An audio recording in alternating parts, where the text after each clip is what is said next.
अपघाताचा बनाव रचून केला खून. बीडच्या नेकनूर पोलिसांनी अवघ्या 3 दिवसात केला धक्कादायक पर्दाफाश. नमस्कार, आपण पाहत आहात महाराष्ट्र जनता न्यूज. बीड जिल्ह्यातून एक अत्यंत धक्कादायक आणि थरकाप उडवणारी बातमी समोर येते. एखाद्या सस्पेन्स थ्रिलर चित्रपटाप्रमाणे अपघाताचा हुबेहूब बनाव रचून करण्यात आलेल्या एका खुनाचा छडा लावण्यात नेकनूर पोलिसांना यश आले.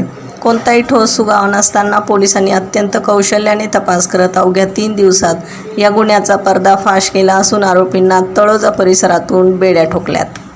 बीड जिल्ह्यातील नेकनूर पोलीस स्टेशनच्या हद्दीत रस्त्याशेजारी एक मृतदेह त्याच्या वाहनासह रक्ताळलेल्या अवस्थेत आढळून आला होता. प्रथमदर्शनी हा अपघात असल्यासारखं चित्र आरोपींनी निर्माण केलं होतं.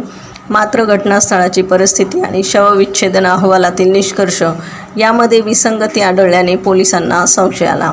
पोलीस अधीक्षक अविनाश बारगळ, अप्पर पोलीस अधीक्षक चेतना तिडके, उपविभागीय पोलीस अधिकारी व्यंकटराम यांच्या मार्गदर्शनाखाली नेकनूर पोलिसांनी कसून तपास केला.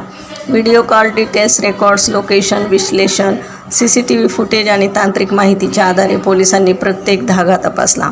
आरोपींनी पुरावे नष्ट करून पोलिसांची दिशाभूल करण्याचा प्रयत्न केला होता. मात्र पोलिसांच्या चाणाक्ष नजरेतून ते सुटू शकले नाही. तांत्रिक विश्लेषणावर आरोपी बीड सोडून फरार झाल्याचं निष्पन्न झालं.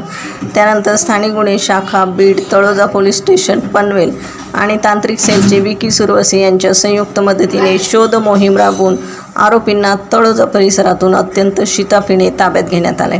नेकनूर पोलीस ठाण्याचे प्रभारी अधिकारी सहाय्यक पोलीस निरीक्षक मंगेश साळवे, संजय गुंड यांच्या संपूर्ण पथकाने ही कौतुकास्पद कामगिरी बजावली आहे. अपघाताचा खोटा बनाव रचून खुनाचा गंभीर गुन्हा दडपणाऱ्या आरोपींना आता जेलची हवा खावी लागत आहे. प्रतिनिधीसह महाराष्ट्र जनता न्यूज, बीड.